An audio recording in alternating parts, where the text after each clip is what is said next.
নমস্কার দর্শক বন্ধু, আজ আলোচনা করব মকর রাশি এবং মকর লগ্নে যদি আপনাদের জন্ম হয়ে থাকে তাহলে মার্চ মাস কেমন যেতে চলেছে।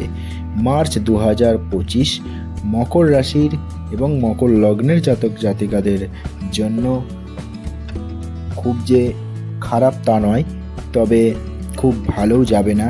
এই মাসে আপনার পরিশ্রম বাড়াতে হবে। আপনার যে প্ল্যানিং রয়েছে, যে কাজগুলো শেষ করবেন বলে, সেগুলো কঠোর পরিশ্রম করে সম্পন্ন করতে হবে এবং প্রচেষ্টা বজায় রাখতে হবে। কোনো কাজ আগামী দিন করবেন এরকম উদ্দেশ্য নিয়ে ফেলে রাখবেন না। হাতের যে সমস্ত পেন্ডিং কাজ রয়েছে সেগুলো ইমিডিয়েট শেষ করার চেষ্টা করুন। একই সাথে আপনাকে মাসের প্রথমার্ধ থেকেই আপনার ওপর কাজের অতিরিক্ত প্রেশার আসবে এবং গোটা মার্চ মাস জুড়ে আপনার ওপর কাজের চাপ থাকবে। কর্মক্ষেত্রে ঊর্ধ্বতন কর্তৃপক্ষদের কাছ থেকে এবং আপনার অধস্তনদের কাছ থেকেও কাঙ্ক্ষিত সাপোর্ট কিন্তু আপনি পাবেন না, এবং সাপোর্ট না পাওয়ার জন্য, হেল্প না পাওয়ার জন্য আপনি মানসিক দিক থেকে অসন্তোষ বোধ করবেন। এই মার্চের মাঝামাঝি সময় এমন কোনো স্থানে আপনার ট্রান্সফার হতে পারে যেটা আপনার মনের মতো হবে না।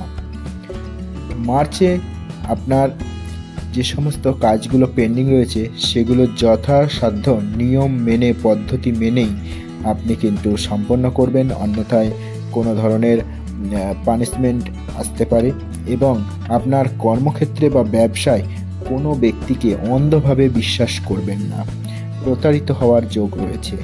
ব্যবসা যারা করেন তারা ট্যাক্স সংক্রান্ত যে সমস্ত পেপারস বা কাজ রয়েছে সেগুলো কমপ্লিট করে রাখবেন।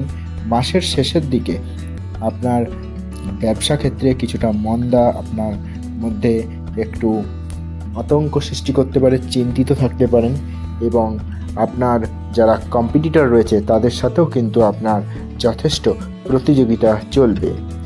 মার্চ মাসে যারা সম্পর্কের ক্ষেত্র নিয়ে ভাবছেন তাদের জন্য কিন্তু খুব একটা ভালো সময় যাবে না। মাসের শুরুতেই আপনার প্রেমিকের সাথে কোনো বিষয় নিয়ে মতবিরোধ হতে পারে, এবং বৈবাহিক জীবনে যারা রয়েছেন তাদেরও সুখ কিন্তু এই সময় সুখ শান্তি অনেকটাই কমে যাবে।